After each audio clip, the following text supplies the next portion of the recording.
जय गुरुजी, शुक्राना गुरुजी, अनंतम अनंतम शुक्राना गुरुजी महाराज। आज हम शिव महापुराण का सप्तम वायव्य संहिता का 10वां अध्याय पढ़ने जा रहे हैं, ब्रह्मांड की स्थिति। जय गुरुजी, शुक्राना गुरुजी। ओम नमः शिवाय, शिव जी सदा सहाय। ओम नमः शिवाय, गुरुजी सदा सहाय। ओम नमः शिवाय, शिव जी सदा सहाय। ओम नमः शिवाय, गुरुजी सदा सहाय। ओम नमः शिवाय, शिव जी सदा सहाय। ओम नमः शिवाय, गुरुजी सदा सहाय। जय गुरुजी, शुक्राना गुरुजी, अनंतम अनंतम शुक्राना। वायु ने कहा, तब इस प्रकार पहले ईश्वर की आज्ञा से पुरुष अधिष्ठित अव्यक्त से बुद्धि से आदि से लेकर विशेष के अंत तक क्रमश विकार उत्पन्न हुए, और उन विकारों से रुद्र विष्णु पितामह सब तीनों देवताओं के कारण उत्पन्न हुए, जिनकी शक्ति विश्व में कहीं भी ना रुकने वाली हुई, तथा अमाणिक सिद्धियां सहित उनका अप्रतिहत ज्ञान हुआ। उत्पत्ति, पालन और लय उनके कर्म, जिन्हें रुद्र आदि की प्रभुता से महेश्वर प्रसन्न होते हैं। इस प्रकार परस्पर उत्पन्न हो वो शक्तियों को धारण करते हैं और परस्पर स्थित हो परस्पर शक्ति वर्धन करते हैं, और लोग उनके नामों की प्रशंसा करते हैं, जिससे ना तो उनका ऐश्वर्य बढ़ता है और ना ही घटता है, क्योंकि वे पर हैं, उनमें अधिक और न्यून कुछ नहीं। अल्प ज्ञानी भले ही ऐसा कहे, किंतु वह ब्रह्मा, काल, विष्णु और परुष रूप महेश्वर तीनों गुणों से परे सर्वात्मा सबकी आधार शक्ति की उत्पत्ति के कारण ही है। यह तीनों देवता उस पुरुष की प्रकृति की आत्मा है, जो जगत स्पष्टता और ईश्वरता में स्थित है। वही परमेश्वर निष्कल, सर्वधार, सर्वात्मा और सब में विद्वान है। इस प्रकार महेश्वर, प्रकृति, पुरुष, सदाशिव, विष्णु, ब्रह्मा ये सभी शिवात्मक हैं, जिनसे सर्वप्रथम बुद्धि, ख्याति और मति की उत्पत्ति हुई है।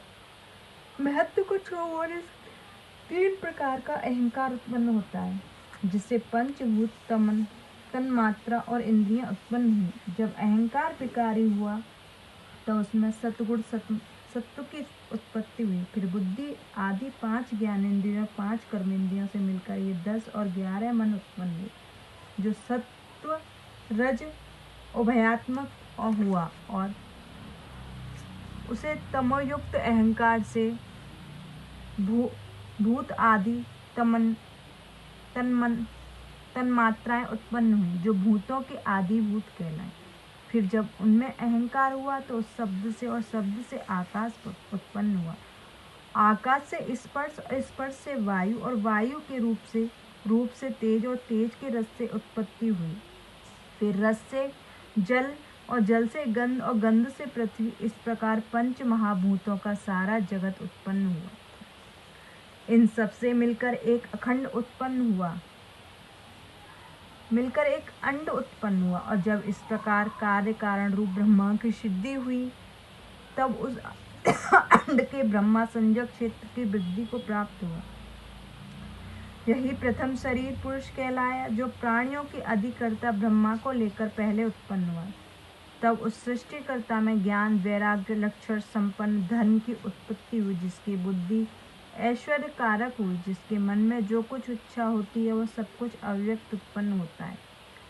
वही अपनी आत्मा को त्रिगुण और त्रिलोकी में प्रयुक्त होता है। इस प्रकार उत्पत्ति, लय और पालन करता है। वह सृष्टि कर्म में, चतुर्मुख संहार में, रुद्र पालन का सहस्त्र कहलाता है। इस प्रकार ये तीनों अवस्था स्वयं भूति हुई। ब्रह्मा तत्व से लोक रचना, काल तत्व से संहार, और पुरुष तत्व में व्यापार रहित होता है। दर्शन मात्र से ही पालन कार्य की सिद्धि होती है। विभु के ये तीनों कार्य 3 विभक्तियों के, वही ब्रह्मा त्रिगुण और 4 से चतुर्व्यूह कहलाता है। वह आदि इसलिए है, वह आदि देव तथा अजन्मा होने से अज कहलाता है। प्रजा की रक्षा करने से उसे प्रजापति कहते हैं। सोने के समेरु प्राप्त उस महात्मा का गर्भाशय है, जिससे सारे लोकों का निवास है, जिसमें विश्व समाहित है। उस अंडे के बाहर 10 गुना जल से 10 गुना तेज और तेज से 10 गुना वायु व्याप्त है, तथा जो आकाश से आच्छादित है उस आकाश से पंचभूतों ने घेर रखा है और उन भूतों की प्रकृति ने आवर्त किया है। सारा ब्रह्मांड प्रकृति के 7 आवरणों से आवर्त है। इस प्रकार अमृत से आवर्त हुई प्रकृति परस्पर सापेक्ष है। यही सृष्टि की उत्पत्ति है, पालन और संहार करती है। इसका परस्पर प्रादुर्भाव का परस्पर जगत का उत्पन्न धारण करती है। यही आधार और आदि है जो अव्यक्त से उत्पन्न हुआ है।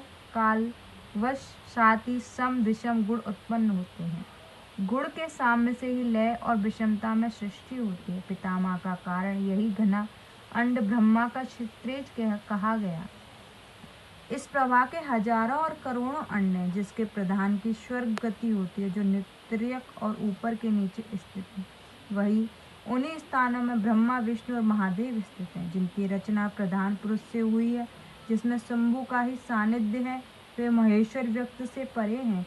उसी व्यक्त से अव्यक्त संभव अंड और अंड से लोक निर्माता ब्रह्मा जी की उत्पत्ति हुई है। यह आवरण विशेष संहित प्रथम प्रधान सर्ग मैंने, जिसके अंत में अंत्यादिक प्रलय हो जाती है, और जो यह समस्त चेष्टा ईश्वर की केवल एक लीला है, प्रकृति की स्थापना है। यही कारणों से स्थिति और प्रवृत्ति है, परंतु सब कुछ अप्राकृत वैभव वाले महेश्वर का एक संकल्प मात्र है, जो इस प्रकार उत्पन्न होता है। इति शिव महापुराण का 7वां व्याय संहिता का 10वां अध्याय समाप्त। जय गुरु जी, शुक्राना गुरु।